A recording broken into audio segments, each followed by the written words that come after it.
తిరుపతి కొండపైకి బొట్లు పెట్టుకుంటూ ఎక్కాం కదా, ఆ వీడియోకి ఈ వీడియో ఫుల్ వీడియో మొత్తం డీటెయిల్స్ అన్నీ ఈ వీడియోలో చెప్తాను. పూర్తిగా చూడండి లాస్ట్ వరకు. ఈ వీడియో నచ్చినట్లయితే లైక్ చేయండి, కామెంట్ చేయండి, సబ్స్క్రైబ్ చేసుకోండి, మన ఛానల్కి సపోర్ట్ చేయండి. మార్నింగ్ 4కి లేచి 5:30కి ఇలా స్టార్ట్ అయిపోయాము బస్ స్టాండ్ దగ్గరికి రావడానికి. బస్ స్టాండ్ దగ్గరికి వచ్చాం కానీ 6 అయితే కానీ బస్ స్టార్ట్ అవ్వదంట. ఎందుకంటే శ్రీవారి మెట్లు కాసి పులులై తిరుగుతాయంట, అందుకని 6కి స్టార్ట్ చేశారు బస్ అయితే.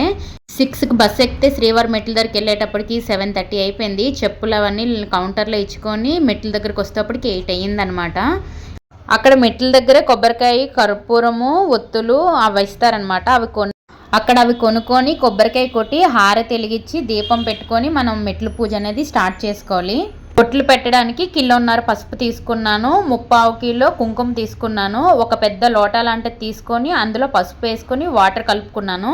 పసుపు మొత్తం ఒకేసారి కలుపుకుండా కొంచెం కొంచెం కలుపుకోండి. ఒక పెద్ద బాటిల్ లాంటిది తీసుకోండి, వాటర్ పట్టుకోవచ్చు. మొత్తం మెట్లు 2388 మెట్లు ఉంటాయి.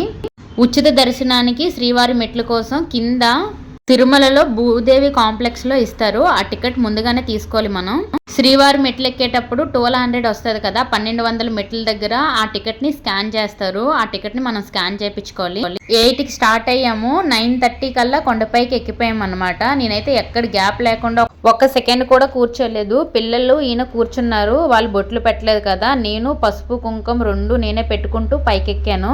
ఇన్స్టాలో ఈ రీల్ పెడితే కోరిక తీరితేనే బొట్లు పెట్టాలా, లేదు మొక్కుకుంటే కోరికలు తీరుతాయని అడుగుతున్నారు. కంపల్సరీగా కోరికలు అనేవి తీరుతాయి. ఈ ఏడుకొండల స్వామికి మొక్కుకుంటే తీరకుండా అయితే ఉండవన్నమాట. బొట్లు పెట్టుకుంటూ నీ కొండకు వస్తానని మొక్కుకుంటే కోరికలు అనేవి కంపల్సరీగా తీరుతాయి. ఈ స్వామిని నమ్ముకున్న వాళ్ళకి కోరికలు తీరకుండా అయితే అస్సలు ఉండవు, కంపల్సరీగా తీరుతాయి. మొక్కుకోండి, మీకు కూడా కోరికలు ఏమైనా ఉంటే. అన్నీ చెప్పాను అనుకుంటున్నాను. ఇంకేమైనా డౌట్స్ ఉంటే కామెంట్స్ రూపంలో తెలియచేయండి. మన ఛానల్ అయితే సపోర్ట్ చేయండి, సబ్స్క్రైబ్ చేసుకోండి, లైక్ చేయండి, కామెంట్ చేయండి.